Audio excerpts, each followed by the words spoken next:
Assalamualaikum warahmatullahi wabarakatuh.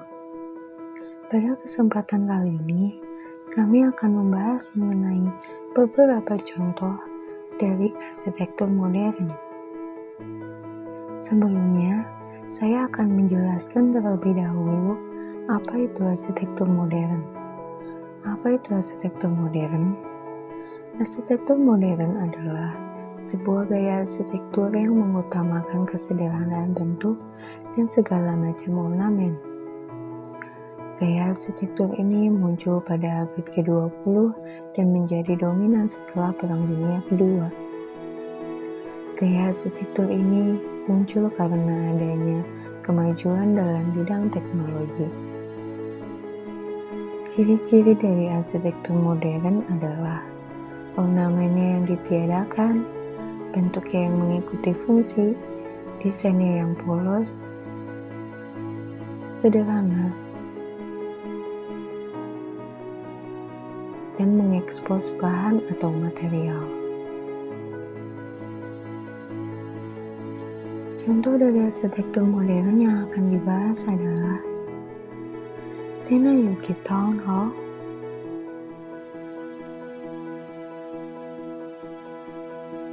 St. Mary's Cathedral,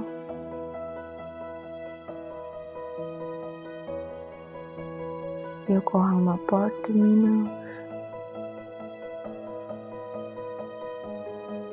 and Kunsthaus Graz. Yang pertama adalah Senayuki Town Hall. Aalto Center adalah pusat administrasi dan budaya kota Senayuki, Finlandia. Arsitektur di bangunan ini adalah Alvar Aalto yang lahir pada 3 Februari 1898.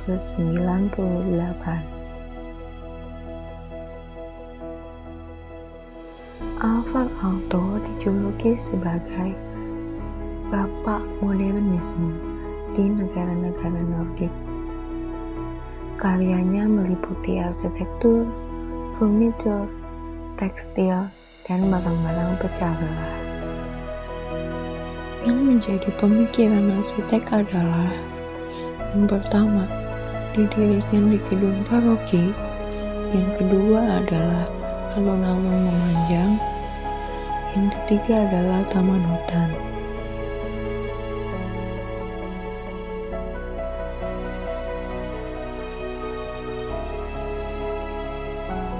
Aalto Center terdiri dari 6 bangunan yang dibangun pada tahun 1960 hingga 1987.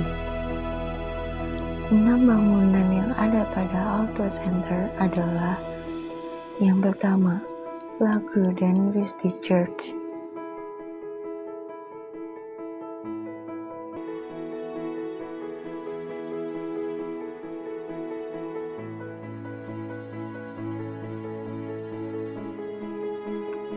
Yang kedua ada City Hall.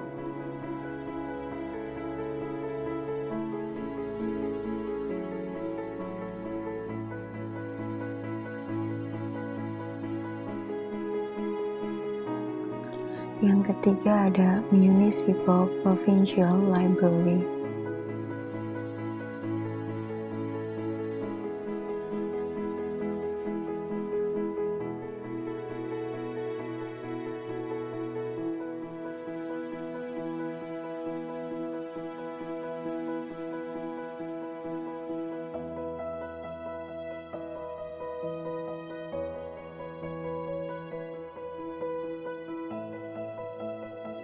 Yang keempat ada Paris Center.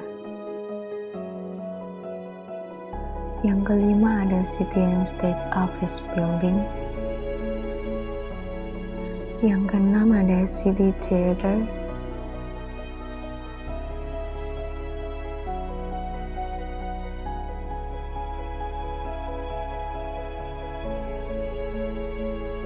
Yang kedua ada St. Mary's Cathedral yang berada di Tokyo.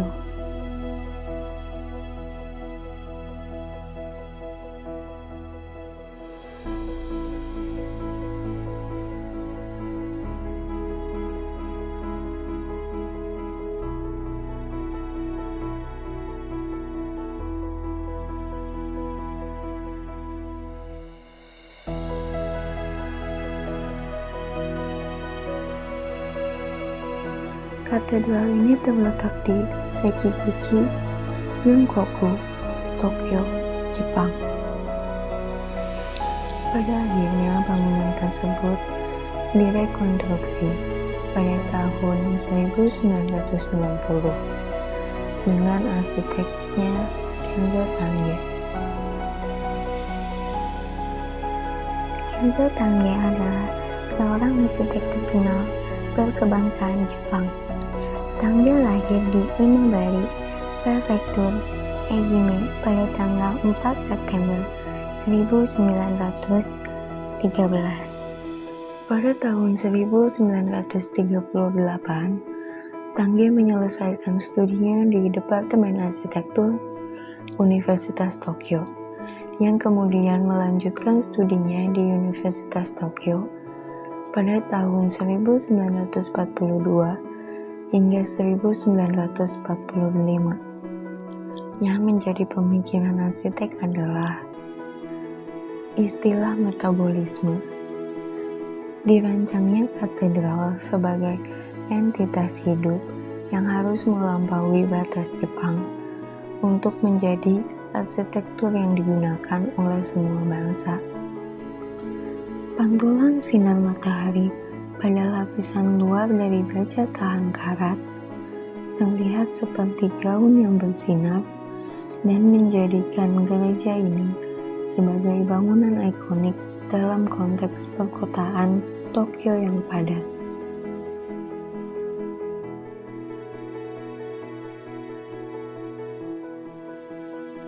Delapan dinding elemen yang menahan seluruh struktur pada saat yang sama adalah atap dan dinding.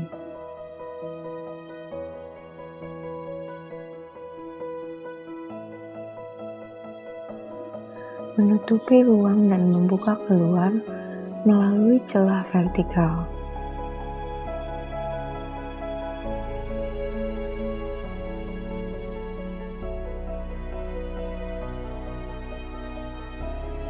Dindingnya melengkung secara hiperbolik untuk mengekspresikan ketegangan ke langit.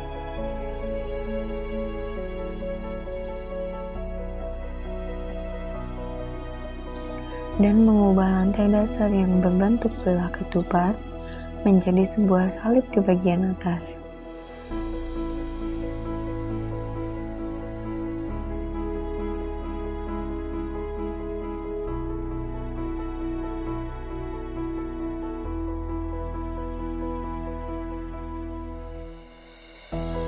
Pengaruh cahaya pada dinding lengkung yang berubah-ubah setiap jamnya membuat suasana interior sangat melibatkan sinar matahari langsung dan pantulan yang menyebar pada permukaan yang bengkok. Ini adalah ruangan yang agak gelap, tetapi kontras gelap tercerahkan meningkatkan simbolisme gereja sebagai ruangan religius. Kedua musik altar setinggi 17 meter yang menjadi latar belakang The Holy Cross ini terbuat dari marmer Italia. Organ yang dirancang khusus untuk menyesuaikan dengan ruang pintu masuk dibuat di Italia oleh Masconi dan dipasang pada tahun 2004.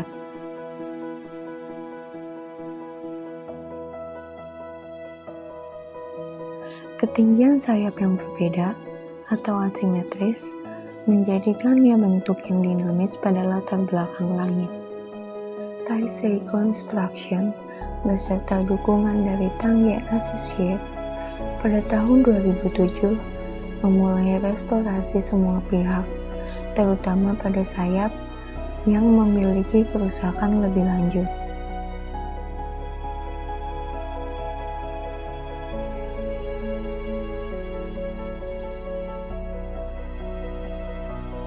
Yang ketiga ada Yokohama Port Terminal.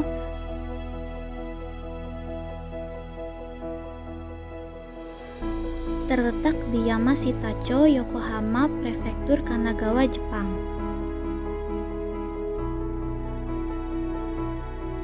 Pelabuhan Yokohama ini terletak di tengah perkotaan yang padat. Awal mula dari daerah terminal ini bernama Osanbashi Pier, yang sekarang telah berubah nama menjadi kota Yokohama. Fungsi utamanya sebagai terminal penumpang pelabuhan berada di balik selubung landscape tersebut.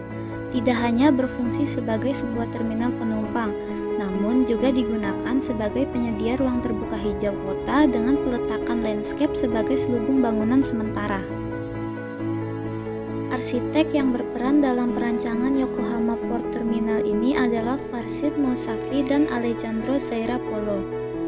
Dalam mendesain bangunan ini, mereka memikirkan kembali template desain terminal yang sudah mapan.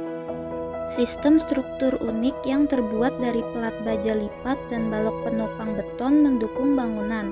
Kekuatan material meminimalkan kebutuhan akan penyangga vertikal dan memungkinkan denah lantai yang sebagian besar. Sistem struktur unik yang terbuat dari pelat baja lipat dan balok penopang beton mendukung bangunan.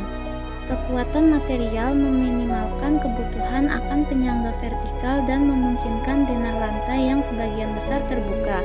Sementara ketinggian struktur memungkinkan variasi kondisi langit-langit yang estetik di ruang interior.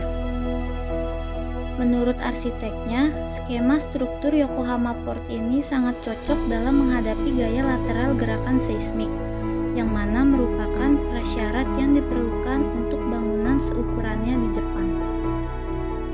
Bangunan ini memiliki dua ruangan, yaitu ruangan informal dan ruangan formal. Selain itu, bangunan ini juga memiliki dua permukaan, yaitu permukaan lembut dan permukaan keras. Berikut merupakan bentuk maket struktur dari bangunan Yokohama Port Terminal.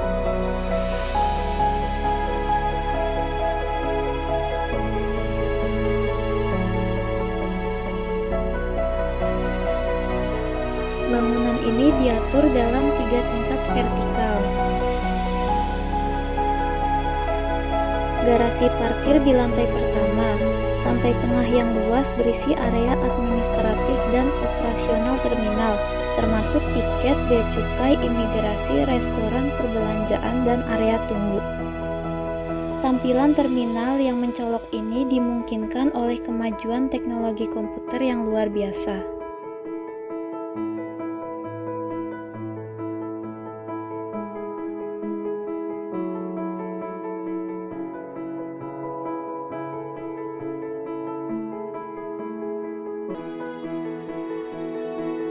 Dalam beberapa bagian, dengan serangkaian permukaan yang sangat kompleks yang dengan lembut melengkung dan melipat menjadi topografi arsitektur yang dapat dilayari dan dihuni.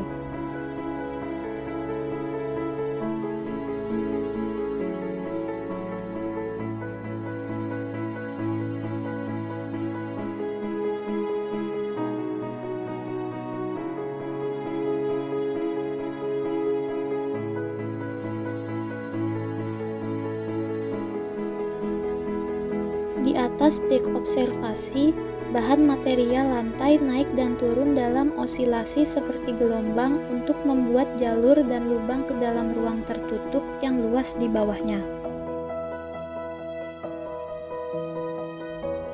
Perubahan ketinggian ini adalah inti dari bahasa arsitektur baru yang diciptakan untuk proyek tersebut.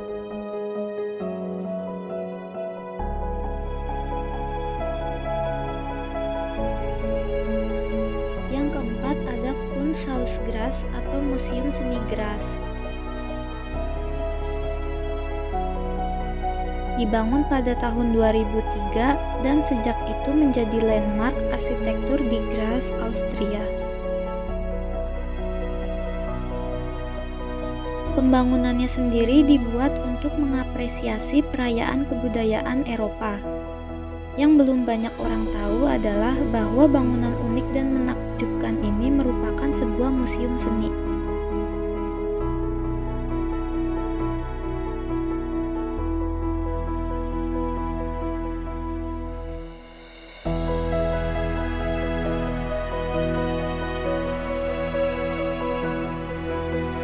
Kunsthausgras dirancang oleh Colin Fournier sebagai partner in charge bersama dengan Sir Peter Cook.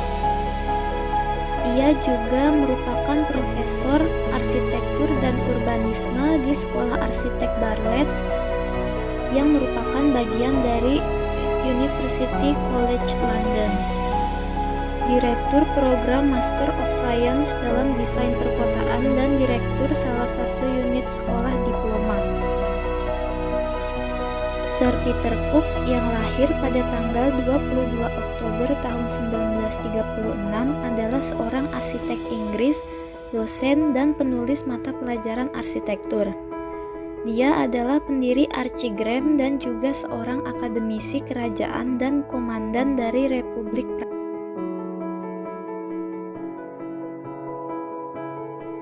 Menurut Sekolah Arsitektur Bartlett di University College London, desain Kunsthaus sengaja dibuat provokatif, berinovasi desain museum dengan menawarkan pendekatan yang kurang institusional untuk mengatur ruang pameran dan menggunakan bahan baru dan teknik manufaktur.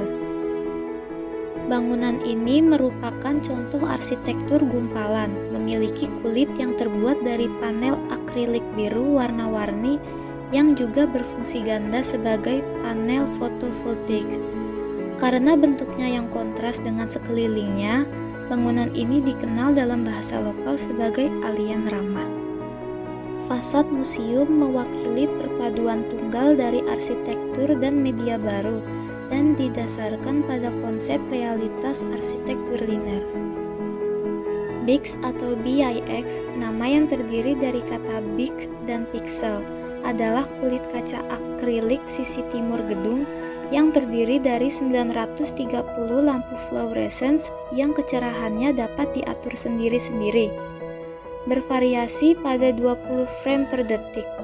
Fasad dapat digunakan sebagai layar besar untuk film dan animasi yang disebut-sebut sebagai tampilan-tampilan komunikatif. Terima kasih.